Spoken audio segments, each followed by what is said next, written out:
Back to SK1 के सनवा back again with another video of mine and आज हम लोग फिर से जेईई मेन 2024 के क्वेश्चन पेपर का सॉल्यूशन देखेंगे। एंड आज हम लोग देखेंगे 29 जनवरी मतलब आज के ही क्वेश्चन पेपर का आज के ही एग्जाम का शिफ्ट 1 का पेपर। एंड इसमें हमारे पास आई थिंक सारे क्वेश्चंस नहीं है, there are still only some questions right here जो कि मेमोरी बेस्ड है, बट जितने प्रॉब्लम्स हमारे पास हैं ऑलरेडी हैं शिफ्ट 1 के उतने प्रॉब्लम्स हम लोग करेंगे। And let's just get to problems. जो पहला प्रॉब्लम है हमारे पास यहाँ पे, this is a square loop of side 0.1 meters in east-west plane magnetic field is along northeast of 0.2 Tesla. If B is removed in 10 seconds, find EMF induced. तो हमारे पास एक बेसिकली क्या है कि ईस्ट वेस्ट प्लेन में एक square loop है। सो मान लीजिए मैंने ईस्ट वेस्ट प्लेन को कुछ ऐसे बेसिकली ड्रॉ किया है कि यहाँ पे एक स्क्वायर प्लेन है and this is basically the cross sectional area. Okay, and यहाँ पे हमें बताया गया है कि साइड 0.1 मीटर है इसकी एंड एक मैग्नेटिक फील्ड है along north east. So you consider something like this. इस डायरेक्शन में एक आपके पास एक मैग्नेटिक फील्ड वेक्टर B है जिसका मैग्नीट्यूड बताया गया 0.2 टेस्ला।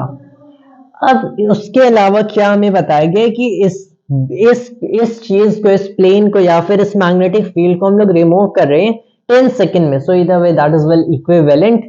तब हमें बताना है कि इसमें कितना EMF इंड्यूस हो रहा है। सो कैन क्लियरली सी कि ये जो मेरे पास इसका एरिया वेक्टर बनेगा ये इस डायरेक्शन में बनेगा एंड एरिया वेक्टर वेल अगर इस डायरेक्शन में बन रहा है यू नो EMF जो इंड्यूस होता है well that is basically for, अगर इस चीज को हम लोग रिमूव कर रहे हैं this will be the EMF induced. अगर delta T amount of time में रिमूव कर रहे हैं तब ये जो चीज हो जाएगी this will become equal to well BA cos theta, because you know the magnetic flux is vector B dot vector A and ये हो जाएगा डिवाइडेड बाय में जितने अमाउंट ऑफ टाइम में हम लोगों ने इस पर्टिकुलर सरफेस को मैग्नेटिक फील्ड के बाहर निकाला है। इस चीज को हम लोग थीटा नॉट लिखेंगे so it will be better कि इनिशियल कितना यहाँ पे आपके पास फ्लक्स था, it will represent this thing. And ये जो हमारे पास एंगल है थीटा नॉट, सिंस ये अलोंग नॉर्थ ईस्ट है मतलब 45 डिग्री तो दिस बनाता है। So this is cos of 45 degrees. It become 0.2 times 0.1 times 0.1 times में ये हो गया 1/√2 डिवाइडेड बाय में वेल ये 10 है तो इसे हम लोग एक और 0.1 लिख सकते हैं। So we can bring another 0.1 here times में 0.1। अब इस 0.2 को मैं 2 into 10 power minus 1 लिख सकता हूँ। Here we have 10 power minus 3. This is √2 into 10 पे power minus 4. √2 is something like 1.4, right? तो यहाँ पे हमारे पास हो गया 2 into 10 पे power minus 1 टाइम्स में 0.1 है which is 10 power minus 1 जो कि इसका क्यूब हुआ है। सो 10 power minus 3. सो √2 into 10 पे पावर, सिंस इस चीज को हम लोगों ने कैंसिल कर दिया, -4 हो गया and this is equal to well 1.4 into 10 power -4 volts, right. Options देखें तो ये सारे मिली वोल्ट में लिखे हुए हैं, तो इस चीज को अगर मिली वोल्ट में लिखा जाए it will be 0.14 millivolt and ये हमारा आंसर आ जाएगा। जो ऑप्शन बी लिखा हुआ है यहाँ पे 0.14 मिलीवोल्ट ये हमारा करेक्ट ऑप्शन होगा। That will be the solution to first problem. Second जो हमारा क्वेश्चन है, ये सेकंड क्वेश्चन है कि if a particle starting from rest having constant acceleration covers distance s1 in first p minus 1 seconds and s2 in first p seconds, then determine time for which displacement is s1 plus s2। तो पहले p second में s1 distance cover कर रहा है, सो p minus 1, so s1 is equal to half a p minus 1 square because it is starting with zero initial velocity।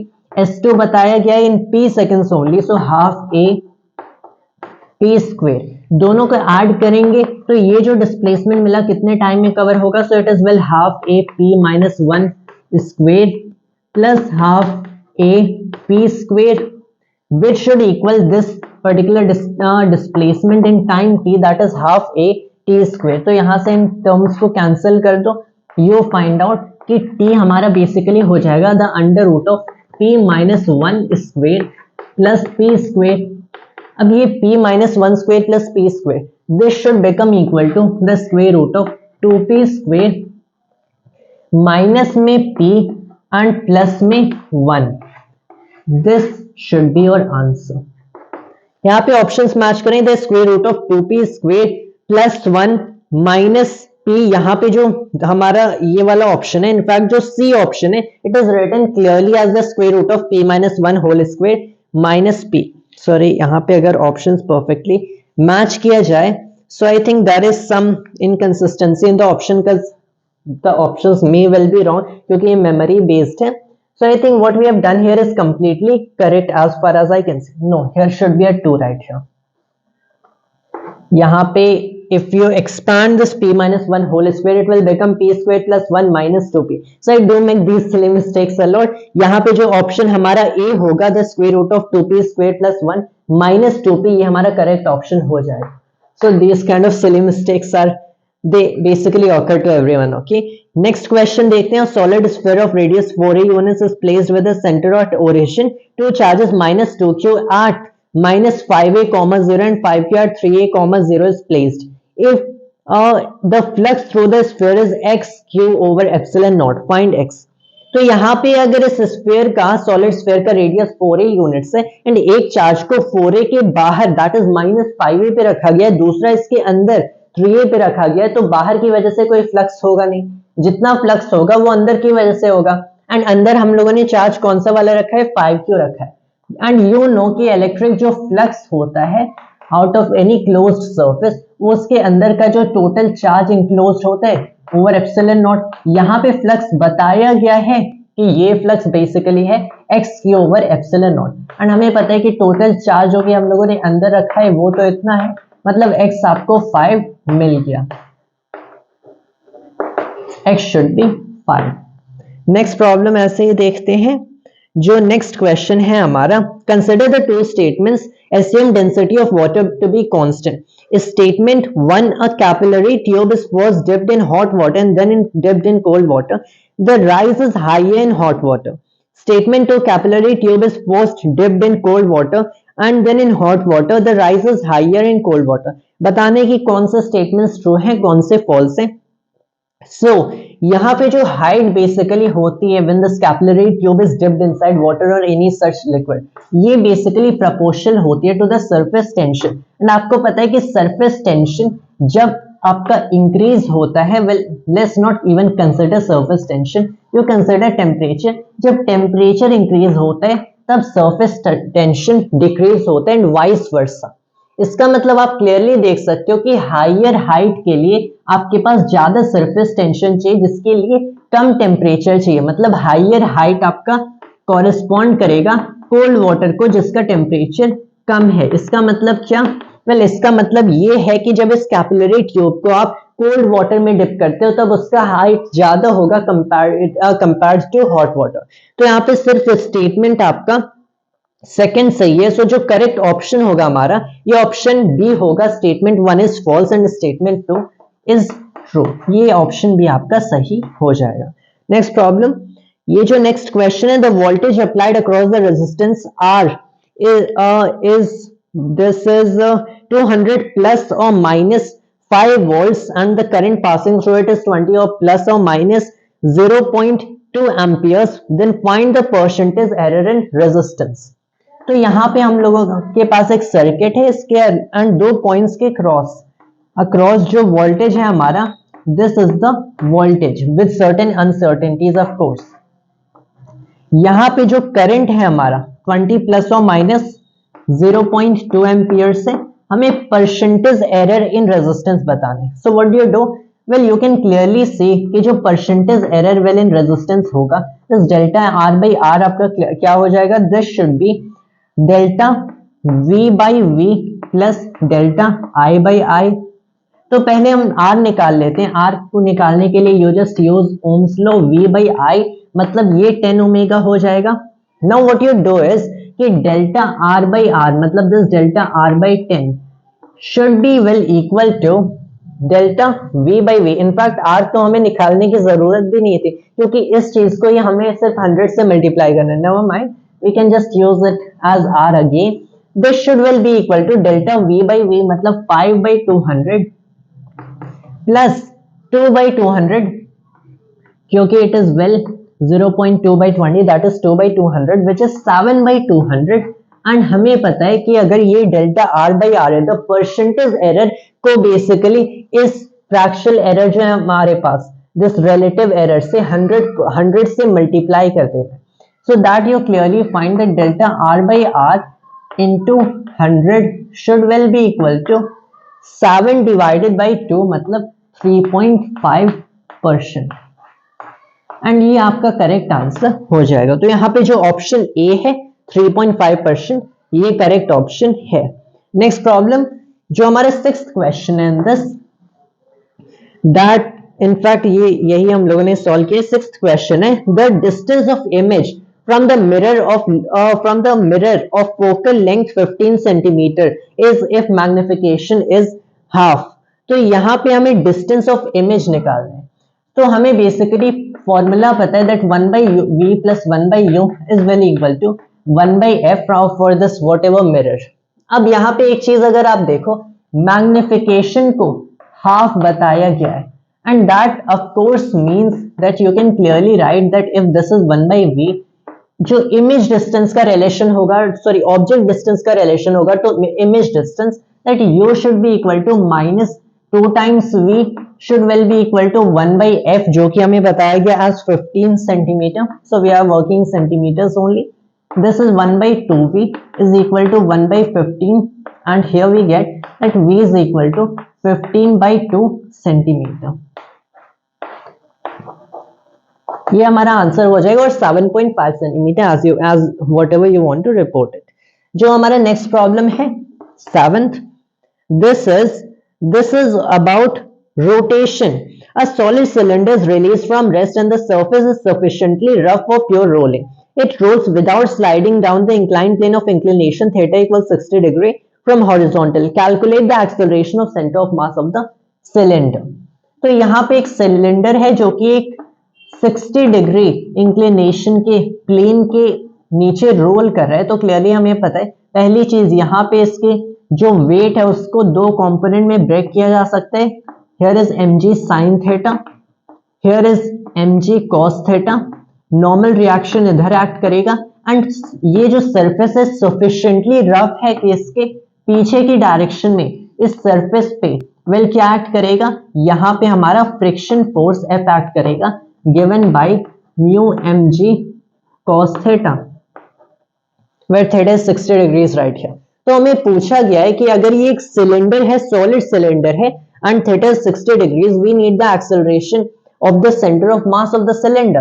तो पहली चीज आप क्या कर सकते हो, आप ऐसा सोचोगे कि एक्सेलरेशन तो बहुत सिंपल होता है निकालना, that it should be well this total force along this direction क्या हो जाएगा, mg sin theta minus mu mg cos theta, क्योंकि then it can be written as mg sin theta minus mu cos theta divided by में इसका मास, तो मास से आपने मास cancel कर दिया, एक्सेलरेशन ऐसे निकल जाएगा। बट द प्रॉब्लम इज कि आपको कोएफिशिएंट ऑफ स्टैटिक फ्रिक्शन नहीं बताया गया है, एंड सिंस आपको कोई ये कोएफिशिएंट ऑफ फ्रिक्शन नहीं बताया गया, and in fact static friction is what we actually need for this problem, क्योंकि जब कोई ऑब्जेक्ट रोल करता है इसका नीचे पॉइंट स्टेशनरी होता है। अगर ये ब्लॉक होता जो कि नीचे स्लाइड करता, यहां से आप सीधे निकाल लेते, कंसिडरिंग ऑफ कोर्स कि उस केस में आपको म्यू दिया होता, लेकिन यहाँ पे नहीं दिया क्योंकि एक और कंडीशन दी गई है that it is sliding perfectly, sliding along this particular thing and without slipping. And since ये एक सिलेंडर है, ये सिर्फ स्लाइड नहीं कर रहा है, ये एक्चुअल में रोल कर रहा है, मतलब रोटेट कर रहा है अबाउट इट्स सेंटर एंड उसके साथ स्लाइड कर रहा है।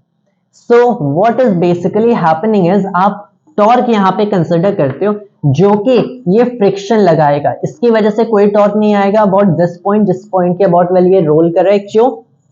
क्योंकि जब कोई भी ऑब्जेक्ट रोल करता है so it is also going in forward direction and also well rotating about a point. तो अगर आपका ये इस पॉइंट के अबाउट रोल कर रहा है, इसे दो मोशन में ब्रेक किया जा सकते हैं, एक तो प्योर ट्रांसलेशन, एक pure rotation.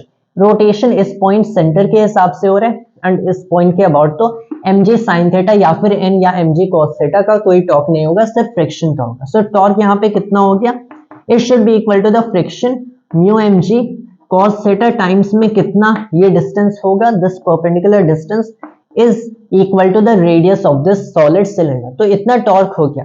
This can be written as moment of inertia times alpha which is well moment of inertia times acceleration which is same acceleration of centre of mass over radius. मतलब पता चला कि ये जो acceleration होगा this can well be written as mu M G cos theta R square over the moment of inertia. Moment of inertia of a solid cylinder half m square होता है। सो इस चीज को मैंने यहाँ पे 2 कर दिया एंड यहाँ पे एम आर स्क्वेयर लिख दिया। एम आर स्क्वेयर से ये दोनों टर्म्स कैंसिल हो गए। आपको पता चला this is equal to 2 mu g cos theta. And इस चीज को अब मैंने यहां से न्यूटन के second law of motion for translation के से इक्वेट कर दिया। This should well be equal to g sine theta minus mu g cos theta. अब दोनों साइड ऑफ इक्वेशन से जी एंड जी कैंसिल कर सकते हैं। यू फाइंड कि 3 म्यू कॉस थीटा आपका किसके इक्वल होगा, साइन थीटा के इक्वल होगा। मतलब म्यू हो गया आपका 1 ओवर tan थीटा के इक्वल। tan ऑफ 60 डिग्रीज कितना होता है, ये होता है रूट ऑफ 3 के इक्वल। मतलब ये हो गया रूट 3 ओवर 3 1 ओवर रूट 3 के इक्वल। यहां से हम लोगों ने coefficient of static friction remember निकाल लिया है, क्योंकि नीचे की जो पॉइंट होती है ये स्टेशनरी पॉइंट होती है। तो वंस आपको म्यू मिल गया विच इज 1 ओवर रूट 3, आपको क्लियरली पता चल जाएगा कि एक्सेलरेशन तो यहाँ, अब या तो यहां से इक्वेशन से निकाल सकते हो या फिर यहां से निकाल सकते हो। लेट्स ट्राई दिस वन कि जो हमारा साइन ऑफ वेल 60 डिग्रीज है this equals cos 30 root 3 by 2 के इक्वल है, माइनस में 1 over root 3 cos of 60 degrees. So यहाँ पे 1 over, let's just try from this equation. Okay, I don't want to do that kind of subtraction. a किसके equal है, again a is well equal to this term mu M G cos theta times r, times में ये हो गया। So mu M G cos theta R square over में the moment of inertia, तो यहाँ पे मैंने 2 लिख दिया, यहाँ पे एम आर स्क्वेयर लिख दिया। अब इन टर्म्स को फिर से कैंसिल कर देते हैं। It is equal to well it is equal to 2 mu g cos theta.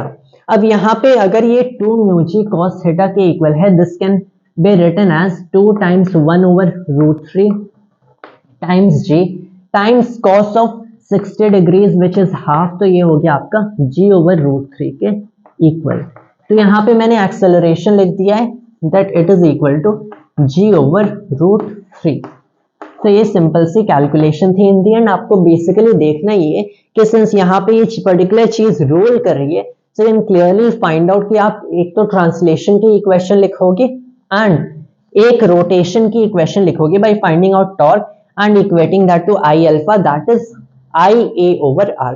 तो ये हमारा इसका आंसर हो जाएगा। उसके आगे we can just move on to next problem. या आई थिंक इसमें ऑप्शंस नहीं है, we can move on to next problem, but first of all once again अब हम लोग अपना 8th प्रॉब्लम देखते हैं। वो शायद 7th था as far as I remember. ये प्रॉब्लम है कि a particle is executing SHM with an amplitude a. Find the ratio of total energy and kinetic energy if it is at x equals a over 3. तो a amplitude से motion करे, x equals a over 3 पे kinetic and total energy का ratio निकालना है। Kinetic energy in SHM equal होगा to half times mass of this particle. Well in fact mass लिखने की जरूरत नहीं, you can just write it as half k a square minus x square. The total energy minus the elastic potential energy, इस case में हो गया half k। Well ये हो जाते हैं हमारे equal a square minus a square over 9 के equal which is half k 8a square over 9।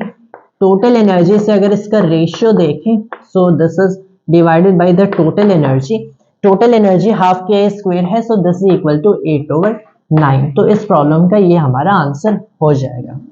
Next जो क्वेश्चन है दिस इज कि an object is moving with an acceleration of constant magnitude in a curved path if ratio of radius of curvature at two different points is given as 3 over 2, then find the ratio of speeds at those points.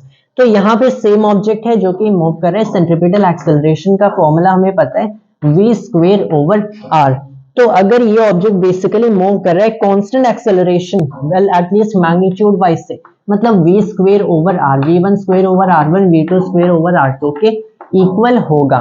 Since acceleration magnitude has been given constant, ratio of radius of curvature हमें पता है कि r1 over r2 is given to be 3 over 2, मतलब you write that v1 square over v2 square is r1 over r2 3/2, मतलब आपका हो जाएगा कि ये जो रेशियो ऑफ देयर स्पेस होगा इनका बस हम लोगों ने रूट कर दिया v1 over v2, this will be equal to the square root of 3 over 2. This will be the answer in this case. Next problem देखते हैं, the 10th question. If potential energy of a particle is given by U equals 4x square plus y plus z, find force on the particle in x direction. So potential energy 4x square plus y plus z given है, force in the x direction हमें पता करना है। आपको पता है कि force along x direction along any given direction, it is basically negative partial derivative of potential energy with respect to the axis or the coordinates along that direction, it will be equal to negative. इसका partial derivative in terms को constant मानेंगे, ये हो गया -8x, तो इसका बस x के अलोंग पार्शियल डेरिवेटिव। तो ये 10th प्रॉब्लम भी हमारा हो गया एंड दैट इज हमारे पास जितने भी प्रॉब्लम्स थे हम लोगों ने सारे रिजॉल्व कर दिए। We had only 10 problems right here, there might be more problems coming up, so we may check if there is anything something new and interesting in those problems. We'll try shooting that if there is something new and interesting. That was all for today's video of mine, and thanks to all of us.